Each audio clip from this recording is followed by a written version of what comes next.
The phone call everyone has been waiting to hear. Take the video down, please. On May 28th, we were lying in bed and received a flurry of phone calls. 5, I believe. 5 in a row. And finally, we received a very long voicemail from one Mr. Eric Deters, an attorney and now former talk show host in Cincinnati, pleading with me to take down the video that I had captured that he had posted online to his YouTube channel and to his Facebook page.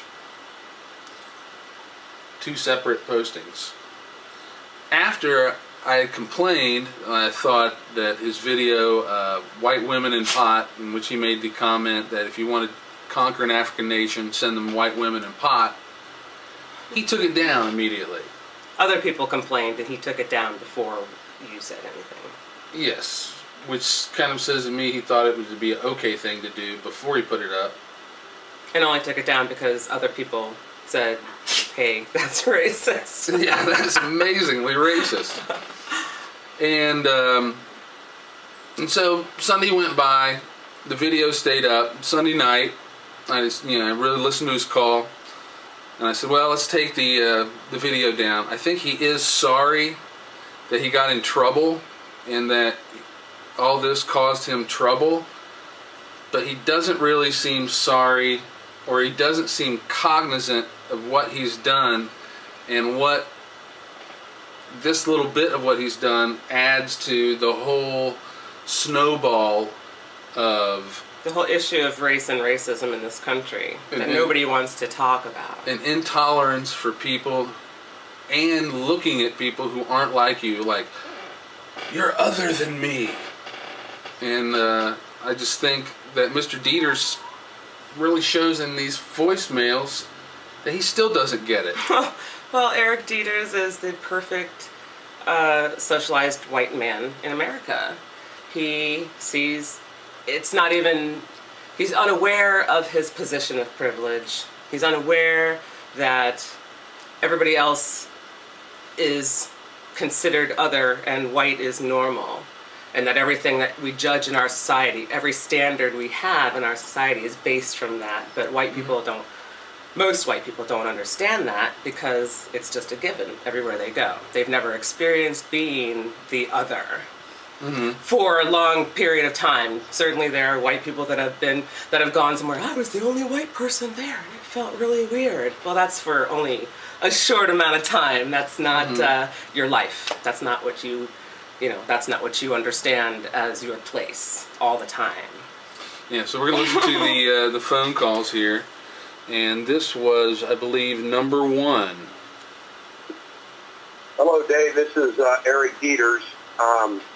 I wanted to call you for several reasons. First of all, to tell you that, it's easy to take something that's isolated and make something different from it than what it is. Yeah, you can pause it there, because a lot of these people use that excuse. Well, you took it out of context. Newt Gingrich says, you took my thing out of context. No, it's you on video. I did not make it anything that it was not. I posted the video as it was. In its entirety. Original.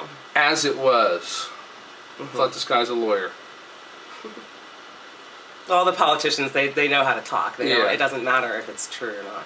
I did a comedy act recently and included that joke. I'm sorry, but he's a lawyer, a radio host, and a comedian. In my comedy act. And when I shot that video, I knew that I took that too far, that video blog, and that's why I wanted it down. And Mike Zimmerman, my video guy, was supposed to not give it to the computer guy who didn't post it. And as soon as I got your message, you know that not only did I apologize to you, I took it down everywhere, but you copied it. It's my understanding that if that's a private thing, that may or may not be proper, but, at this stage. It may or may not be a private thing. I'm still sorry. I don't see anywhere, number 1, yet, where he sees, like, the inherent just wrongness of viewing everyone. What he said was, the same as all the guys with brunette hair go out with blondes, or all the redheads go out with brunettes with freckles, and they all smoke weed. Well, that's to show how nonsensical it is. But for blacks and any other minority that experiences racism on a daily basis, the systemic racism in this country, it's not as simple as that. You're right, but I'm trying to break that down because I don't think a lot of people realize it how is. nonsensical it is. Yeah, because you're talking about physical characteristics and assigning like cultural values and viewpoints. Oh, I totally agree. It's completely irrelevant. Yeah, absolutely. But yeah, he's still. And he posted the video on the internet. If he, once it's on the, I mean, it doesn't it's not know. like we're trying to use it to make money. We took it down. It's his that video. night after listening to this, whatever. It's out there. He put it up there. Exactly. I'm not really worried about that. The purpose of my phone call is to ask you to take it down, just as the right thing to do. I have in my law office lobby, David, a Martin Luther King bust. I've read countless biographies. I own documentaries. I'm a big fan of Martin Luther King. I represent, you can check this out on my website, I represent blacks who are beaten by cops unfairly. I represent blacks in racial discrimination cases with employers. I have countless black friends. My son is friends with all the black players on his football team, and they're at my house all the time. I have black radio fans, clients. One of my dearest friends is Jeff Stowers, who is the coach of Simon Kenton girls basketball team. He's married to a... This is the whole point. This is what I get from this. Is, Donald Trump says something dumb, and then he says, well, I have black friends, and that makes it, says I'm not racist. Or this, I read Martin Luther King's autobiography, and I really like him. I mean, what kind of weird statement is that? But anyway, that's not the point, that you have black friends. I've had white friends that I'm their black friend, but they still say those things that are racist, but they're not aware that it's racist. And that goes back again to this invisible privilege that whites have.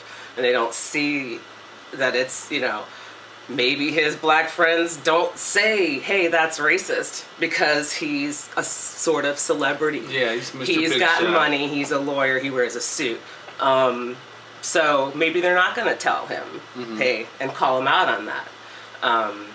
So I ain't got no problem with this it. list of all these black things that I like, these black people that I like, that's just a lame excuse for the bigger problem of... Yeah, because I think if you Mr. Deters' videos, it wasn't just black people that he's cracking on Mexicans. He singles out as being, something to make, Mexicans are short, we can throw them over our shoulders. And he even says in one of his videos... In one of his videos, he says, well, most of my black friends are the blue collar and lower class. They're the athletes. Maybe you should get to know some other black people that are educated, that have white collar jobs, because they're out there. Sure. There's not just one kind of black person, and maybe he needs to go out and meet some of these others, so he doesn't see this whole all black men smoke pot and date or want to date white women. Yeah. And of course the statement about taking over an African nation, just, that's our big imperialistic goal that our unsaid imperialistic goals. We would love to take over an African nation if we could just go in there and straight out do it, but we're not imperialists. We're not. Okay, we will continue with the phone call. White woman, Mary Stowers, who's one of my dearest friends.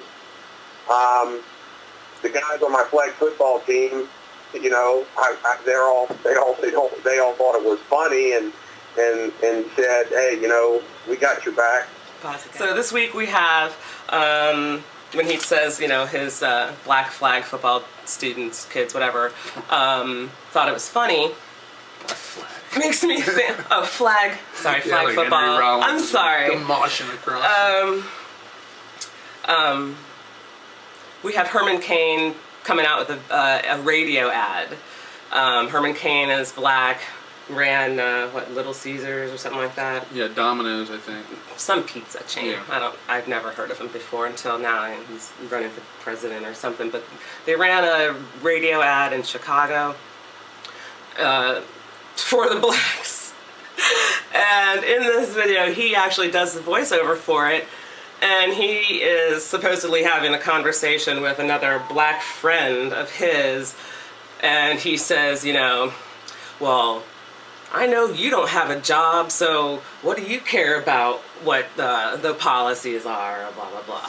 And I know that you got a lot of hoes, so I know you support abortion, you know, because you got to take care of them hoes, and I know you cheat on your wife, and I know that... this was an ad? This was a radio ad. He says, I know that you're not going to join the military and defend your country, so why do you care about politics? I mean, it was completely ridiculous commercial. And here's Herman Cain, a black man who has bought into this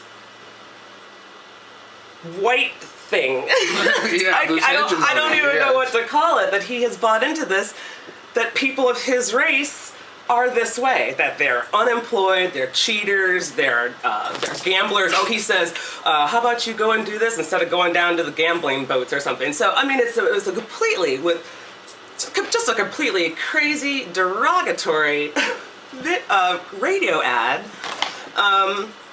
And the mindset of this man, Herman Cain, to put out an ad like that is astonishing. And that there's rooms full of people who were like, that's okay. It's gonna work. It's gonna work. Or those people don't vote anyway, so it doesn't matter if we play this ad. You could go on and on and on with it's a big picture. And thing after thing that's happened. But what needs to happen is a conversation. Instead of having apology after apology after apology after apology for, oops, I didn't mean to say that you don't act black, that you act white. I mean, it comes down to dumb, stupid statements like that are racist. I have lots of white friends who have said, well, you don't talk black, or you don't act black. What does that mean? Yeah. It takes away from my identity as just a person of who I am. You can't erase my color.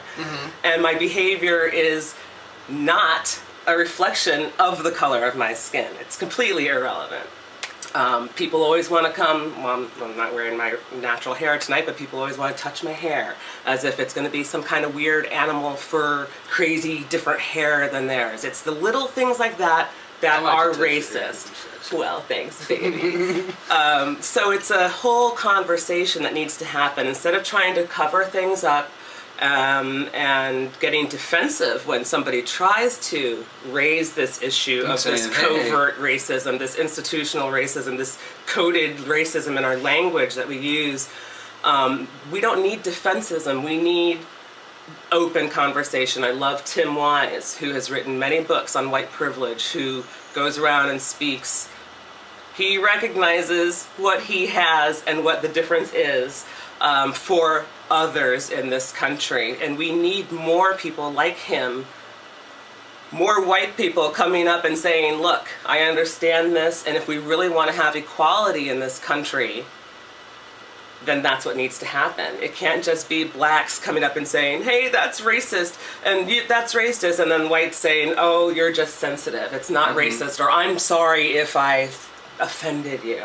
If I offended you. Well, it is offensive, and we all need to take a look at what this is, at the big picture of what this is, and have a real conversation, and not just apologies. We don't need apologies. It's 2011. We need to get with it and have a real conversation and help make a society where everybody that lives in it feels that can be comfortable. They can be comfortable. But they're welcome. And they are welcome, and they are equal, and have equal opportunity as well. Shall we continue? I wish I would have never shot the video, obviously, and I also wish it would have never went where it was it not supposed to go. He didn't say that he's sorry he said it. He's sorry he shot the video. Yeah. He's sorry it went as far as it went, but he's not sorry he says it. He doesn't understand. He doesn't understand what it means. No, he doesn't. Plain to me is what brought it to my attention, and as you know, David, what did I do? I brought it down.